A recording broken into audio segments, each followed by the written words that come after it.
Hey everyone, and welcome. This is Nifty Crypto Stuff. I'm Corbin. This is Michael. Michael, how you doing tonight? Doing great, Corbin. Fantastic. Awesome. Well, we are here to talk about how Bitcoin and crypto became so important.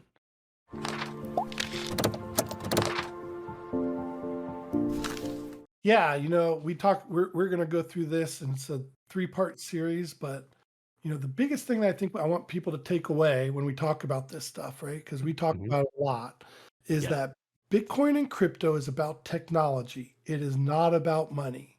Hmm. But that's a Yes. big but. Yeah. You have to understand how money got us here. Right. And And we have this conversation all the time. Um, Everybody, once they hear we're into Bitcoin and we just go down this rabbit hole. Both of us are long-winded, and so we decided, hey, let's put them into three, four bite-sized videos, and get it here on YouTube so we can send it what over to people. I think a lot of people just want to know, what do you think of Bitcoin and Hmm. Ethereum, and what should I buy and what should I not buy? Almost like they're talking about a stock. But Right. that's why I said you have to understand it, that it's a technology, not a stock, right? And I think Yes. we had this conversation at least three times a week. And we Hmm. just said, let's put it on the videos, because you have to understand the background in order to understand why it's so important. Right. And I think you broke it down into these three really good section pieces where it's government and money, it's generational disruption, and it's growth of technology. Right. So these are the three pieces of the puzzle as I talk about, Hmm. right? And Yep. so today we're only going to talk about government and money. That's it. Yep. And Yeah. then in the next video, we'll talk about generational disruption. And then we'll bring it home in the third video that talks about growth of technology. And hopefully we'll stay in a 10-15 minute mark, right? Hmm. But in order to understand it, you have to understand it's a history lesson. You Yeah. have to go back and you have to look at it. But once you do, it's going to change how you think. Right, right. And there's a guy we listen to, Pomp, who always calls this is the orange pill from the Matrix, right? Once you Right, right, see it, right. there is no going back. You So cannot unsee tr it. trigger warning, stop here, Yep, yep. or be prepared. Yeah. Right, Yep. right. So really we're going to start with government and money, Hmm. right? And so the easiest thing to do is to start back in 2009. This is the history Yeah. lesson, Yeah. right? So I'm not going to talk about how we got to 2009, something totally different, and for the Hmm. sake of this, irrelevant, Right. right? But to understand the crisis of 2009, you have two entities. You have the government, which we Hmm. think of, Democrats and Republicans, and we think of politics, we think of those things, right? But there's a government part of it, and then there's the Hmm. Fed. So Right. traditionally, the Fed, which sets policy, fiscal policy for our currency, the Hmm. Fed is often delinked from the government. They're entities Supposed to be. that have separate, things that they are responsible for, right? Right. But in 2009, I think the Fed, while they would overlap and have kind of buddy handshakes, maybe, they Hmm. were never linked the way that they were linked come 2009. Yeah. So in 2009, the housing crisis really put in jeopardy that the baby boomer generation was growing older, Hmm. and they were nearing retirement, and they had all these assets. And in 1980, Ronald Reagan started with, hey, let's get everyone home ownership. Let's make debt easier for them to acquire homes. And Right. that started. So the boomer generation, who is the largest borrowing generation of our lifetime, right, started borrowing money. And as a result, they had all these assets. And when the crisis came of 2009, the government went to the Fed and said, we need you to do two things, because we cannot support these baby boomers in retirement, Hmm. as a government. We cannot do it. It would collapse not only our government, but the US dollar, but it would collapse the entire world, right? Right. Right. So, And so my 2009 experience was more, I was out of high school, not really sure what I wanted to do, thought I wanted to be a realtor. Bad timing. And so I had to go to college, right? And I just had to go to school because there were no jobs. The government would only give me money to go to college, right? To right. get a Yeah, that's right. student That's loan. right. That's right. That's Right. it. I couldn't go get E- an asset, none of that. Exactly. So basically what they did is they said, hey, we need you to do two things. We need you to print more money, and we need you to keep interest rates low, right? So for someone like you know, keeping interest rates low helped you in the schooling asset of it. But for Hmm. those who are more visual learners, let me kind of bring this home in a couple charts, right? Yeah. So Yep. this is the chart that visually shows the magnitude of the Fed's printing. In 2008, Right. you can see we began printing money and we have never stopped. Yeah. And what this does is this is called the debasement of currency. It's not Right. necessary, people mistake it for inflation. This is where inflation comes from. And ultimately it does. But the reality is there's a debasement of currency. Our currency becomes less and less valuable, right? So we call this the Fed's balance sheet. And you can see that the Fed just kept printing money and hasn't stopped. And it's crazy because this is up to date at the end of 2021, how much money we're putting in the system. And it Right. has one purpose and only one purpose to printing money, and that is to keep the assets high. And who Yeah. benefits the most from keeping assets high as a generation? I know it's not me. I It's think not the it's the millennials, boomers. it's the baby boomers, right? Yep. Yep. So yeah, I think when you first showed me this slide, it was eye opening. I never really thought of it in these terms where, you know, you could kind of sense something was going on. But this kind of just put it into a tangible visual thing for me. So when they talk about debasement of monies, which you hear kind of tossed around, this is a picture of it. This is actually what it looks like, right? Yes, it is. This is what they're referring to. hmm So let's talk about the second component, right? So the second component was not only do we need you to print money, but we also need you to keep interest rates low, Hmm. right? So this chart represents a channel, and that channel has, you know, goes back to 1993 on this particular chart, but you can go back even further and you can see that we stay within this channel, right? A Hmm. top side and a bottom side of the channel with the mean being the red line in the middle. So Yep. interest rates traditionally are falling and they have to stay within this channel. Otherwise, you collapse the entire economy. I mean, Yeah. literally collapse. You become Venezuela or Turkey or something like that.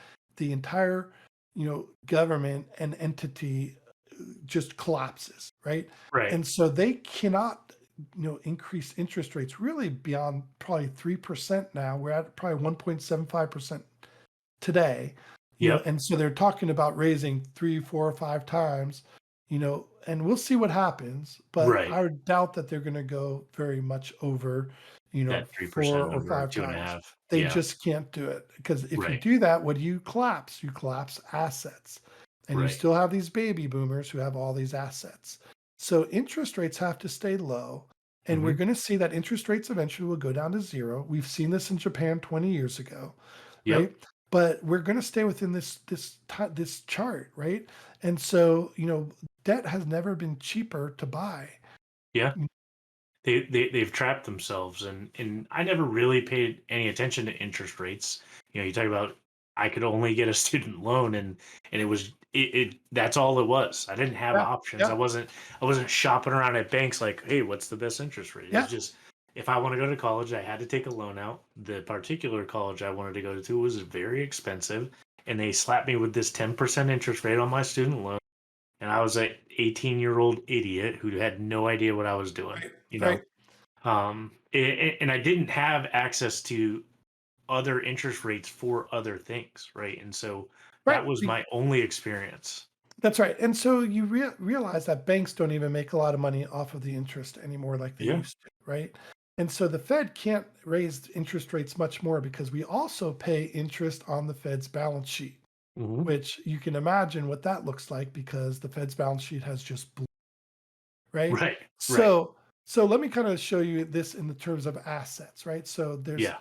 this is an asset that we would typically everybody knows about. It's the stock market, or we call it the S&P 500, right? So Yep. since 2009, the S&P 500 has increased 614% since 2009, Yep. right? Now, my portfolio has not grown 614%, No. right? Has Same. yours? No. Right. No, and Not I know even very close. few people who have seen their portfolio since 2009 grow 614%, right? Well, yeah, it is though. Like like Dave Portnoy says, stocks only go up, and They so only go obviously up, right? my portfolio is going up, but not to that magnitude. That's right, Certainly. right. Yeah. So So you look at that and you're kind of like, hey, this is a chart graphically. I'm looking at it and I'm like, that looks pretty good. I am Mhm, making money on my 401k. We look at it every year, it's a little higher. Maybe some mhm. years it's down, but I'm making my 8 to 10%, maybe sometimes 15%. This last year, 20%, right? On Mhm. these things. And you're kind of like, okay, I'm great. I'm making money.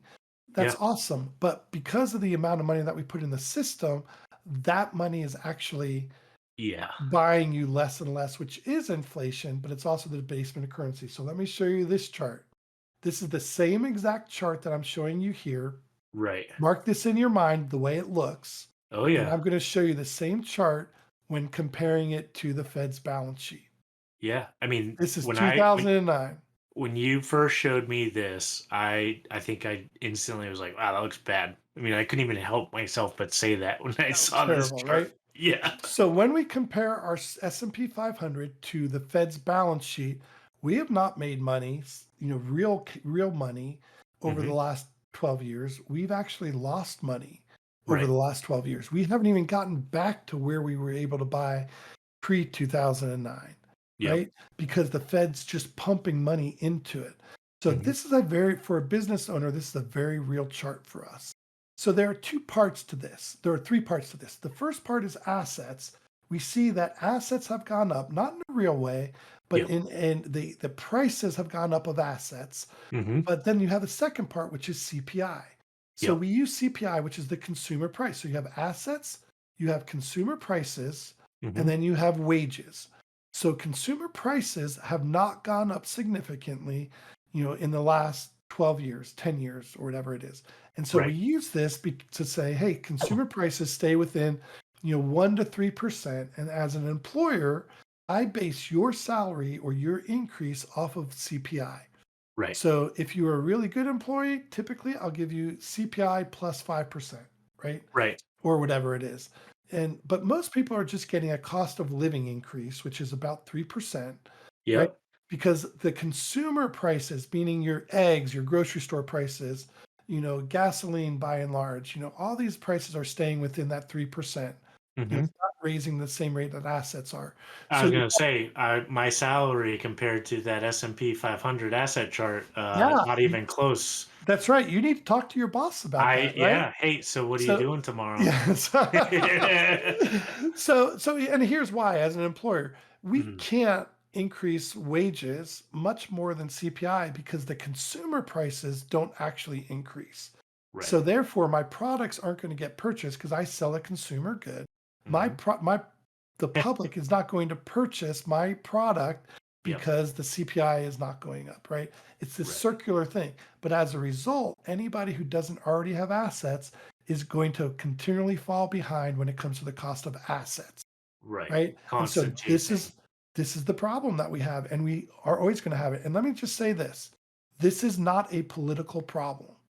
Yeah. Democrats and Republicans both cannot solve this problem. They will not be able to do it. Right. And so this is a problem that is not going away. It's going to be here for a very long time. And Mhm. this is why crypto solves a lot of the problems that we're talking about here. Right. And kind of the summary of all this is, as you can see through the charts and everything, that consumer goods, wages, those have all stayed flat. And we all experience that, right? Those fluctuate with each Yep, other. And so all of that is the same. Where we're not seeing and experiencing as much, especially my millennial generation, is the assets skyrocketing in price. Well, actually, we that's right. are because we're not buying Mhm. them because we're like, oh my God, I can't buy that. And it keeps That's right. getting way too far in front of me. Yeah. That's right. So Yeah. you have those people who are fortunate to own assets pre 2009, start businesses, own houses, be in the stock market, own, equities or whatever it is. Hmm. So those who are there in 2009 or shortly thereafter, they have benefited the most. And who are those? Those are the boomers, the baby boomers. They have all the assets, yet they're telling everybody else, if you do it like I did, then you will be in the same place. You'll be able to do the same thing. And it's simply not true. Right. They believe it's true, but it's not true. You cannot build wealth the same way boomers did. It is impossible for you in today's current fiscal environment for you to ever build wealth the way the boomers did, right? Right. And so when we talk about your attitudes and the Hmm. boomers saying, well, why don't you just become like us? And we're saying, I can become like you, but it's not going to be the same. Right. Right. And so then also in 2009, the banks have become reluctant to loan individuals without assets any money Right. or without the guarantee of a loan repayment. That's why they lend college students money because the government guarantees that. And they also are not able to liquidate that in a bankruptcy. Right. Right. So those who benefited the most from all of this mess was the baby boomer generation, Yep. right? And now they're dying off. And the second largest generation is the millennials. And Hmm. they are the ones who have benefited the least from Right. all of this mess. And Yep. they're stuck. And they basically said, we're done. We're no longer going to play by your financial anymore Hmm. or your government rules. And so we as boomers and Xers look at that and say, gosh, this rebellious generation and lazy generation. And all Yeah. they're saying is, we're not going to play by those rules anymore. We're going to make our own rules. Right. And I think, and we'll talk about this, of course, in our next video, right, which will be all about the generational disruption. Right. Um, but it is fascinating to see how this is played out in history, but also, what that's starting to look like and where blockchain and crypto all play a part in that. Yeah. Yep. It's going to be crazy when we start looking at it. Yeah. Yep. So thank you for watching. This is the video on government and money. The next video that we'll have out is the generational disruption. If you like what you saw, give us a follow, subscribe, like, share with somebody who needs to hear this. Or leave a comment. Yep. And we will see you on the next video. Thanks.